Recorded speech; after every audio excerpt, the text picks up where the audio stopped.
अक्कलकोट तालुक्यात अवैध हातभट्टी दारूचा सुळसुळाट। विश्वमत न्यूजचे स्टिंग ऑपरेशन सुरू। अक्कलकोट तालुक्यात अनेक ठिकाणी अवैध हातभट्टी व दारूचा व्यवसाय उघडपणे सुरू असल्याचा आरोप स्थानिक नागरिकांकडून होत आहे। या पार्श्वभूमीवर विश्वमत न्यूजने वस्तुस्थिती जाणून घेण्यासाठी स्टिंग ऑपरेशनची मालिका सुरू केली आहे।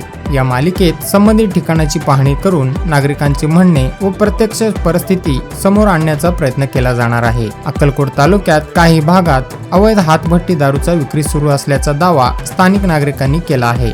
या संदर्भात विश्वमत न्यूजच्या टीमने विविध ठिकाणी भेटी देऊन प्राथमिक स्वरूपात व्हिडिओ चित्रीकरण केले आहे। या स्टिंग ऑपरेशन मध्ये समोर आलेली माहिती आणि दृश्ये संबंधित यंत्रणाच्या निदर्शनास आणून दिली जाणार आहेत। या प्रकरणाची सखोल चौकशी होऊन जर कुठेही बेकायदेशीर व्यवसाय सुरू असल्याचे निष्पन्न झाले तर संबंधितांवर कायदेशीर कारवाई व्हावी अशी नागरिकांची अपेक्षा आहे। विश्वमत न्यूज कोणावरही निष्कर्षात्मक आरोप करत नाही। या मालिकेचा उद्देश केवळ सार्वजनिक हिताचा प्रश्न मांडणे आणि संबंधित प्रशासनाचे लक्ष वेधणे हा आहे। जोपर्यंत या संदर्भात सक्षम प्रशासनाकडून योग्य कारवाई होत नाही किंवा परिस्थिती सुधारणा होत नाही तोपर्यंत ऑपरेशन हातभट्टी ही विशेष मालिका सुरू राहील। आणि प्रशासनालाही आव्हान आहे, अक्कलकोट तालुक्यातील संशयित ठिकाणांची तातडीने तपासणी करावी। अवैध दारू निर्मिती व विक्री आढळल्यास कायद्यानुसार कठोर कारवाई करावी। नागरिकांच्या आरोग्य व सुरक्षिततेसाठी अशा बेकायदेशीर व्यवसायांवर कायमस्वरूपी आळा घालावा। विश्वमत न्यूज, सोलापूर।